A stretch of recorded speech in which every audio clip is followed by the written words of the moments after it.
Graça e paz, tudo bem com você? Vamos para a nossa leitura de hoje. Pegue sua Bíblia, abra em Gênesis capítulo 3.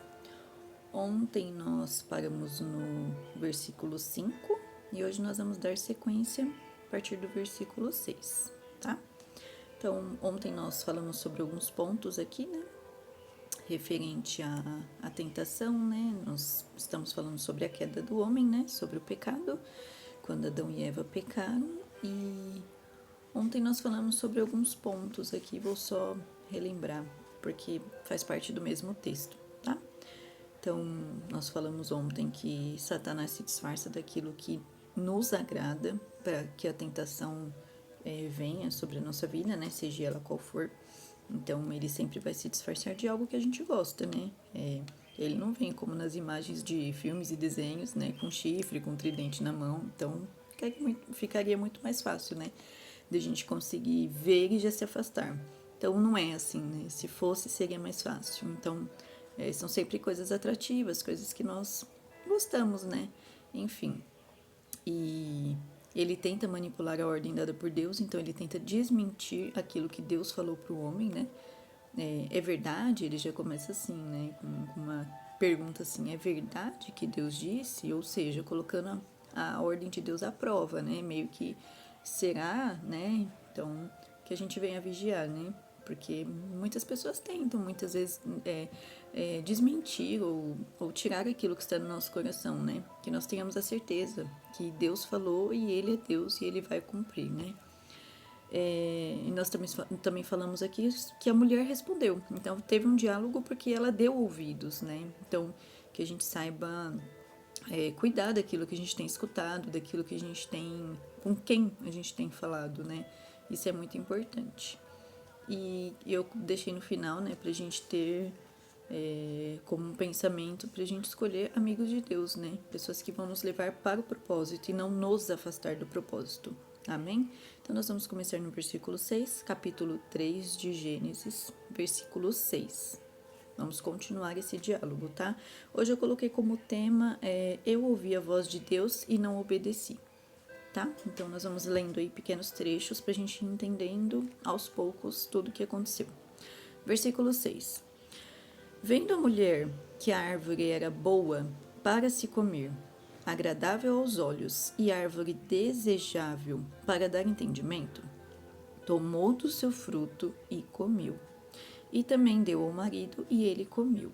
Eu estudando aqui, né, eu durante as coisas que eu procurei aqui e tal, o pessoal hoje em dia não, né? Acho que desde sempre que eu vi, assim, costuma colocar o fruto como uma maçã.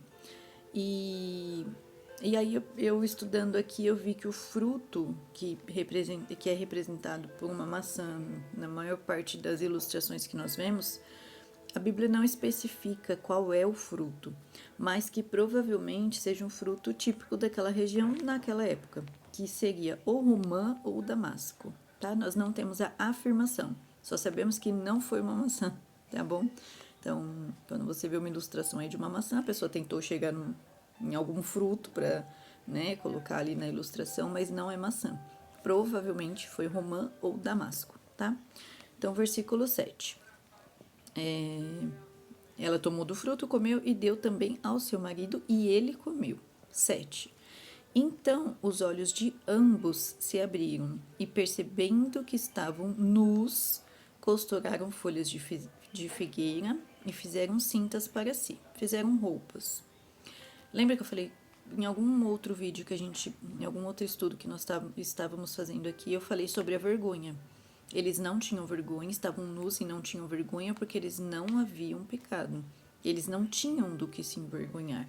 A partir daqui, eles desobedecem a voz de Deus, desobedecem aquilo que Deus falou diretamente para o homem. Então, começa a ter vergonha. Eles querem se esconder, eles querem se tapar, se cobrir, porque aparece a vergonha. Versículo 8.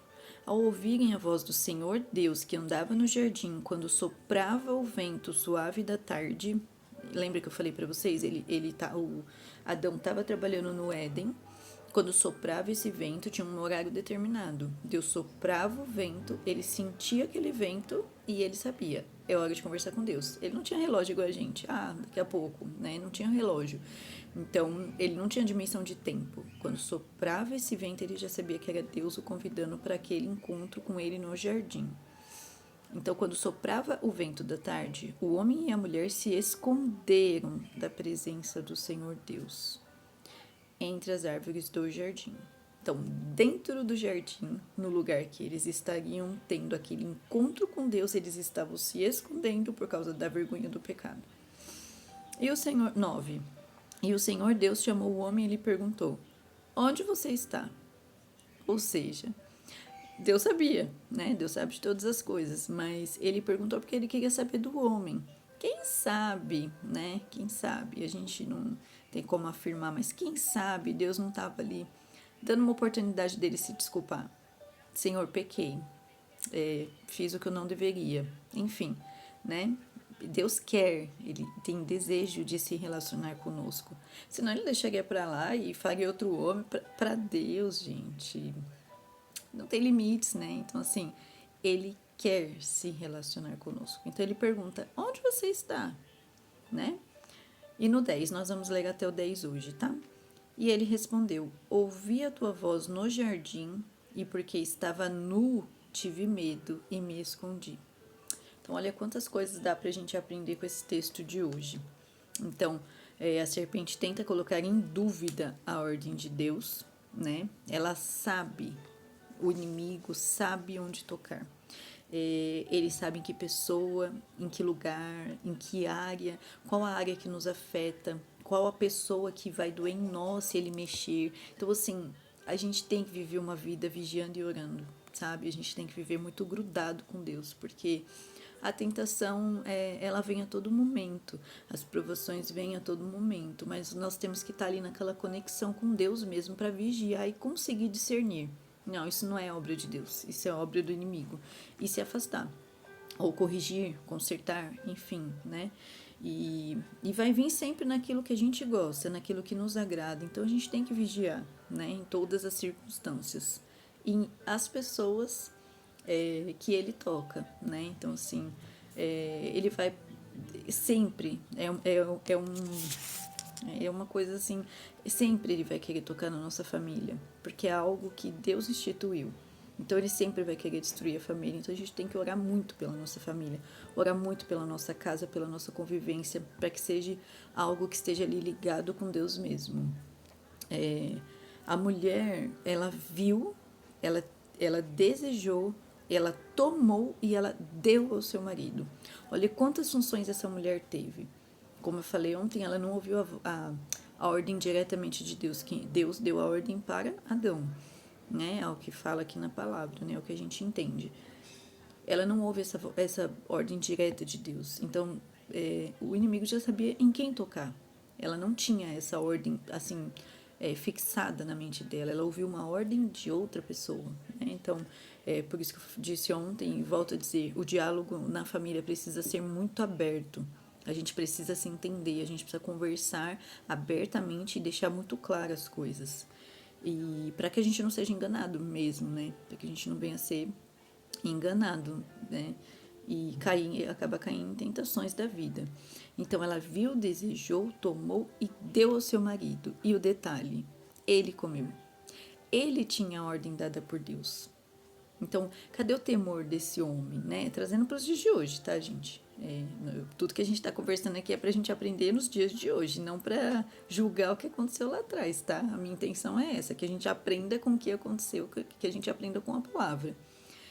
Nos dias de hoje, ela viu, ela fez e ela deu, e ele fez também. Então, assim, é como se fosse assim, mas é só uma música, né? Ai, que tem demais a gente ouvir, ó.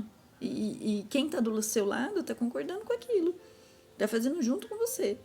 Então, para quem assim tá no vício ou tentando parar com o vício e tentando parar com algumas coisas assim, mas é só uma cerveja, é só uma latinha, é só uma dose, é só um pouco. Gente, se a pessoa que está do seu lado não tiver esse discernimento de separar o que é de Deus e o que não é, vai ser muito difícil. Vocês têm que andar juntos. Nós temos que andar juntos em união e seguir firmes no propósito de Deus. Não, não é só.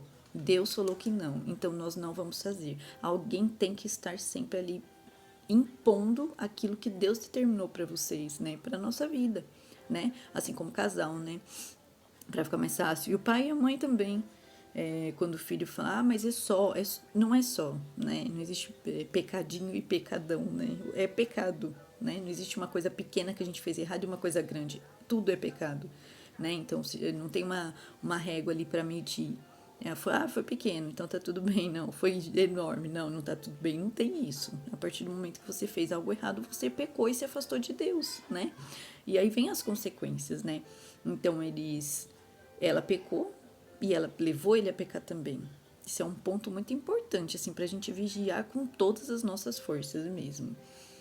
E aí eles tentaram se cobrir, né? Então aqui no versículo 7 fala que eles costuraram folhas de figueira e fizeram cintas para si. Então, dentro do jardim, naquele lugar de intimidade, no lugar que eles tinham uma única ordem para obedecer, uma única. Deus falou, vocês podem comer de tudo, não comam dessa. Então o inimigo foi justamente naquilo que não poderia fazer. Então, pense bem. Aquilo que Deus falou não, o inimigo vem para tentar falar o contrário. E ela aceita, né? Então, aí vem a falta da disciplina ali mesmo, né? Orar, vigiar e cuidar para que não venha pecar mesmo, né? Vem a parte da disciplina. Deus falou não. E ele vai bem naquela parte do não, né? Como eu falei, sempre vai vir na parte que é agradável aos olhos. Assim como o fruto foi para Eva. O fruto foi agradável aos olhos e desejável. Não foi uma coisa que ela olhou e falou assim, tá, é só uma banana. Não foi isso, foi agradável. Então, por isso que eu volto a dizer, o pecado sempre vai ser agradável, a gente tem que vigiar em todo tempo. Então, ela fez, e aí depois eles tentaram se cobrir com as próprias coisas que tinham no jardim que Deus reservou para ter intimidade com eles. Então, é como se a gente estivesse se escondendo atrás de algo que Deus tá ali falando com a gente, sabe? Um lugar de esconderijo perto de Deus, né? Não faz nenhum sentido isso. Então eles tentaram cobrir a vergonha, eles tentaram dar um jeitinho. Após o pecado, eles tentaram dar um jeitinho. Eles não foram para a oração, Senhor, me perdoa. Deus, eu não queria, mas eu caí. Me ajuda. Eles não foram para a oração. Eles foram se esconder. E esse é o pior caminho a se seguir. Quando nós pecamos, porque acontece, a gente não é perfeito, né? Não somos perfeitos. Nós vamos errar, né? Durante os nossos dias vai acontecer coisas que podem desagradar a Deus. Mas qual tem que ser o nosso posicionamento? Não fugir, se esconder, e sim pedir perdão a Deus. Ele é um Deus amoroso, um Deus de misericórdia, que está aberto a nos perdoar em todo o tempo. Lógico que nós vamos pedir perdão e não fazer mais, que é isso que a palavra nos ensina. Mas vai acontecer algumas falhas e é nos pés de Jesus que a gente tem que estar, não se escondendo dele, mas pedindo perdão a ele, né? E eles se esconderam. Então eles pararam de orar, eles pararam de buscar, porque ali era aquele momento de intimidade com Deus. Eles tinham aquele momento de intimidade ali com ele. E então eles se afastam daquilo, né? E Deus quer se relacionar conosco. Ele pergunta onde você está. Então, a partir do momento dessa pergunta aqui, onde você está? Ele quer se relacionar conosco. Ele tem desejo de estar perto de nós. E nós? Quando que nós temos priorizado isso na nossa vida? Quando que nós temos estado ali, perto de Deus, sabe? Então, ficam essas reflexões para nós hoje. Nós lemos aqui Gênesis Gênesis capítulo 3, versículos 6 ao 10. Então, fica essas reflexões aqui para nós, né? Ele sabe onde tocar, então vigia. Tudo vai ser agradável e desejável, não vai ser uma coisa horrível. O pecado vem de forma agradável e desejável, vigia. Eles tentaram cobrir a vergonha, então eles tentaram se esconder da presença de Deus. Não podemos nos esconder da presença de Deus. Quando errarmos, é aí mesmo que a gente tem que ir para a oração. Senhor, me perdoa. Eu não queria, eu fui fraco, eu fui induzido e eu caí, me ajuda. Eu não quero ficar assim, eu não quero ser sujo, me limpa, me purifica. É ir para a oração. É o jeito mais, assim, honesto que nós temos de lidar com situações. É ir para a oração e pedir perdão a Deus. E, e gravar isso no nosso coração. Deus quer se relacionar conosco. Senão, como eu disse, ele poderia ter deixado o homem lá no seu pecado, expulsar dele do paraíso e ter arrumado outro. Ele estava tudo certo. Deus quer. Então ele pergunta a Adão, ele não fala Adão aqui, né? Mas ele pergunta ao homem: onde você está? Ele quer se relacionar conosco. Que nós possamos ter isso em nossa mente, no nosso coração, e que nós possamos separar um tempo da nossa vida para ter esse relacionamento com Ele, sabe? Não só pedir, parar, sabe? Só na hora do desespero, só na hora da luta, sabe? Parece que Deus só existe quando tem prova. Não, Ele quer se relacionar conosco, sabe? Naquele café da manhã, Senhor, muito obrigado. Eu só tenho um pão, mas eu tenho um pão. Quantas pessoas não têm? Senhor, muito obrigado. Eu só tenho arroz com ovo hoje. Glória a Deus por isso, sabe? Agradeci em todo momento. Senhor, não queria estar lavando louça, mas eu tenho louça para lavar. Obrigado, Senhor. Sabe? É nas mínimas coisas. Deus não espera grandes coisas. Ele espera no mínimo. É no pouco, é no detalhe. Senhor, obrigado pelo meu trabalho. Cuida de mim enquanto eu estiver dirigindo. Me leve em segurança, me retorne para minha casa em segurança. Nos pequenos detalhes. Vamos colocar Deus no centro da nossa vida a partir de hoje. Ou você que já faz, continue, fique firme, continue vigiando, continue orando, porque Deus tem muito a falar no nosso coração, tá bom?